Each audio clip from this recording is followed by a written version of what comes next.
بسم اللہ الرحمن الرحیم۔ محترم ناظرین، السلام علیکم۔ حضرت داؤد علیہ السلام کے زمانے میں ایک نادار و بے نوا خاتون تھی۔ اس کے پاس جو تھوڑی بہت رقم تھی اس سے اون یا روئی وغیرہ خریدتی اور اسے کاٹ کر اس کی ہڈیاں بناتی، پھر انہیں بیچ کر انتہائی سادگی سے اپنی اور اپنے بچوں کے اخراجات پورے کرتی تھی۔ ایک دن وہ سوت کاٹ کر اس کی ہڈیاں بنا کر بازار میں بیچنے کے لیے سر پر رکھے جا رہی تھی کہ اچانک تیزی سے ایک کوا آیا اور ایک ہڈی اٹھا کر لے گیا۔ وہ بے سہارا خاتون بہت رنجیدہ ہوئی اور حیران و پریشان حضرت داؤد علیہ السلام کے پاس آئی، اپنے تنگ حالات بیان کیے اور کوے کے ہڈی اٹھا کر لے جانے کا واقعہ بیان کرنے کے بعد عرض کیا، خدا کی عدالت کہاں ہے؟ حضرت داؤد علیہ السلام نے اس سے فرمایا، ادھر بیٹھ جاؤ تاکہ تمہارے بارے میں فیصلہ کروں۔ ایک طرف یہ واقعہ پیش آیا اور دوسری طرف یہ ہوا کہ کچھ لوگ کشتی کے ذریعے دریا عبور کر رہے تھے۔ ان کی کشتی میں سوراخ ہو گیا اور پانی داخل ہو جانے سے کشتی کے ڈوبنے کا خطرہ تھا۔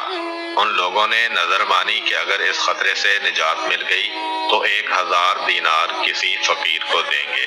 اللہ تعالیٰ نے ان پر لطف و کرم کیا اور اس کوے کی ڈیوٹی لگائی کہ وہ اس خاتون کی ہڈی اٹھا کر کشتی میں لا پھینکے۔ کوے نے ایسا ہی کیا۔ ان لوگوں نے سود کی اس ہڈی سے فائدہ اٹھایا، کشتی کا سوراخ اچھی طرح بند کیا اور ڈوبنے سے نجات پائی۔ جب وہ لوگ ساحل پر پہنچ گئے تو اپنی نظر ادا کرنے کے لیے سیدھے حضرت داؤد علیہ السلام کی خدمت میں حاضر ہوئے اور 1000 دینار حضرت کی خدمت میں پیش کرتے ہوئے اپنے دریا سے نجات پانے کا پورا واقعہ تفصیل کے ساتھ سنایا۔ حضرت داؤد علیہ السلام نے اس خاتون کے سامنے خدا کی حکمت و عدالت بیان کی اور وہ 1000 دینار اسے دے دیے۔ وہ خاتون بہت خوش ہوئی اور سمجھ گئی کہ خدا سے زیادہ کوئی بھی عادل تر اور احسان کرنے والا نہیں ہے۔ حضرت داؤد علیہ السلام کے زمانے میں ایک شہوت پرست شخص لگاتار ایک خاتون کے پاس جاتا اور اسے منافی عفت کام کرنے پر مجبور کرتا تھا۔ اللہ تعالیٰ نے اس خاتون کے دل میں ایک بات ڈالی کہ اس شہوت پرست شخص سے کہے کہ تو جب بھی میرے پاس آتا ہے اس وقت ایک اجنبی شخص تیری بیوی کے پاس جاتا ہے۔ اس خاتون نے یہ بات اس شخص سے کہی تو وہ فوراً دوڑا دوڑا اپنے گھر گیا اور کیا دیکھا کہ ایک اجنبی اس کی بیوی کے ساتھ ہم بستر ہے۔ یہ ماجرا دیکھ کر وہ بہت پریشان ہوا، اس شخص کو پکڑا اور حضرت داؤد علیہ السلام کے پاس لے جا کر کہا، اے اللہ کے پیغمبر، میرے اوپر ایک ایسی مصیبت آئی ہے کہ جو آج تک کسی پر نہ آئی ہوگی۔ حضرت داؤد علیہ السلام نے پوچھا، وہ کون سی مصیبت ہے؟ شہوت پرست مرد نے کہا، یہ شخص میری عدم موجودگی میں میرے گھر آیا ہے اور میری بیوی سے زنا کیا ہے۔ اللہ تعالیٰ نے حضرت داؤد علیہ السلام پر وحی نازل کی کہ اس مرد سے کہو، کما تدینو تدانو، جیسا کرو گے ویسا بھرو گے۔ ایک دن حضرت داؤد علیہ السلام گھر میں بیٹھے ہوئے تھے۔ آپ علیہ السلام کے پاس ایک فقیر اور پریشان حال نوجوان بھی بیٹھا ہوا تھا۔ یہ جوان حضرت داؤد علیہ السلام کے پاس بہت زیادہ آتا جاتا تھا اور بہت خاموش طبع تھا۔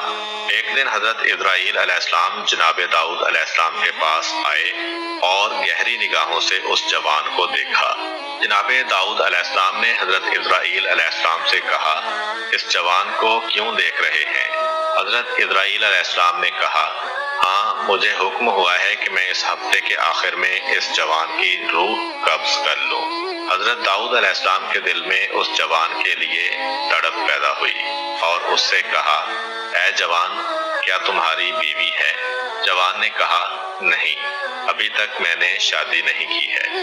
حضرت داؤد علیہ السلام نے اس جوان سے فرمایا، فلاں شخص جو بنی اسرائیل کا مشہور و معروف اور بزرگ فرد ہے کے پاس جاؤ اور اس سے کہو کہ داؤد علیہ السلام تمہیں حکم دے رہے ہیں کہ اپنی بیٹی کو میری زوجہ بنا دو، پھر اس کے ساتھ شادی کرنے کے بعد رات کو اس کے پاس رہو۔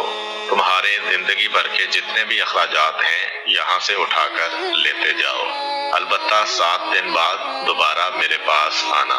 حضرت داؤد علیہ السلام کا پیغام اس بات کا موجب بنا کہ اس معروف شخصیت کی بیٹی مذکورہ جوان کی بیوی بنی۔ اس جوان نے حضرت داؤد علیہ السلام کے حکم کے مطابق عمل کیا اور وہ 7 دن کے بعد دوبارہ حضرت داؤد علیہ السلام کے پاس آیا۔ حضرت داؤد علیہ السلام نے اس سے پوچھا، اے جوان، تمہارے یہ دن کیسے گزرے ہیں؟ جوان نے کہا، یہ دن اتنے اچھے گزرے ہیں کہ پوری زندگی میں پہلے کبھی ایسے نہیں گزرے۔ حضرت داؤد علیہ السلام نے فرمایا، بیٹھ جاؤ۔ وہ بیٹھ گیا۔ وہ کافی دیر وہاں رہا، لیکن حضرت اسرائیل علیہ السلام اس کے پاس نہ آئے۔ حضرت داؤد علیہ السلام نے اس جوان سے کہا، اٹھو اور اپنی زوجہ کے پاس جاؤ اور 7 دن کے بعد دوبارہ یہاں آنا۔ وہ چلا گیا۔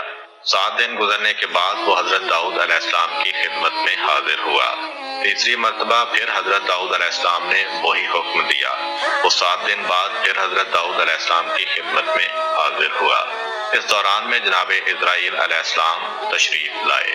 حضرت داؤد علیہ السلام نے جناب اسرائیل علیہ السلام سے فرمایا، آپ کا ارادہ تو یہ تھا کہ آپ 7 دن بعد دوبارہ یہاں پر آئیں گے اور اس نوجوان کی روح قبض کریں گے، لیکن آپ نہیں آئے اور آج تیسرے ہفتے بعد آئے ہیں۔ حضرت اسرائیل علیہ السلام نے کہا، اے داؤد علیہ السلام، اللہ تعالیٰ نے آپ کے رحم کرنے کی وجہ سے اس پر رحم کیا اور اس کی موت 30 سال تک مؤخر کر دی ہے۔ ایک دن خداوند متعال نے حضرت داؤد علیہ السلام پر وحی نازل کی کہ آپ خلادہ بنت اوس کے پاس جائیں، اسے بہشت کی خوشخبری دیں اور کہیں کہ وہ بہشت میں آپ کی ہم نشین ہے۔ حضرت داؤد علیہ السلام نے حکم خداوندی پر عمل کیا، خلادہ کے دروازے پر آئے اور ڈک الباب کیا۔ وہ دروازے پر آئیں اور دروازہ کھولا۔ جو ہی ان کی نگاہیں حضرت داؤد علیہ السلام پر پڑیں تو عرض کیا، کیا اللہ کی طرف سے میرے بارے میں کچھ حکم نازل ہوا ہے کہ آپ علیہ السلام مجھے وہ خبر سنانے کے لیے تشریف لائے ہیں؟ حضرت داؤد علیہ السلام نے کہا، ہاں۔ خلادہ نے پوچھا، وہ کیا ہے؟ حضرت داؤد علیہ السلام نے کہا، اللہ تعالیٰ نے میرے اوپر وحی نازل کی اور فرمایا ہے، تم بہشت میں میری ہم نشین ہوگی۔ خلادہ نے کہا، آپ کو شبہ ہوا ہے، وہ میں نہیں ہوں بلکہ کوئی میری ہم نام ہے۔ حضرت داؤد علیہ السلام نے کہا، ایسا نہیں ہے بلکہ یقیناً وہ تم ہی ہو۔ خلادہ نے کہا، اے پیغمبر خدا، آپ علیہ السلام سے جھوٹ نہیں بول رہی ہوں، خدا کی قسم میں اپنے اندر ایسی کوئی خوبی نہیں دیکھ رہی کہ بہشت میں آپ کی ہم نشین بنوں۔ حضرت داؤد علیہ السلام نے کہا، تم اپنے باطنی امور کے بارے میں کچھ گفتگو کرو تاکہ جان سکوں کہ کیسی ہو۔ خلادہ نے کہا، میں ایک ایسی حالت کی مالکہ ہوں کہ مجھے جو بھی دکھ تکلیف ہو، خواہ نقصان ہو یا کوئی حاجت یا بھوک پیاس، میں نے کبھی اس کے رفع کرنے کے لیے خدا سے نہیں کہا، یہاں تک کہ وہ ذات خود ہی اسے رفع کر دیتی ہے، یعنی میں وہی پسند کرتی ہوں جو میرا محبوب پسند کرتا ہے، اور نہ ہی خدا سے میں ان مشکلات اور نقصانات کے عوض کچھ مانگتی ہوں، بلکہ ہمیشہ اس کا شکر بجا لاتی ہوں۔ حضرت داؤد علیہ السلام راز کی بات سمجھ گئے اور اس خاتون سے فرمایا، تم انہی خوبیوں کی وجہ سے اس مقام پر فائز ہوئی ہو۔ اگر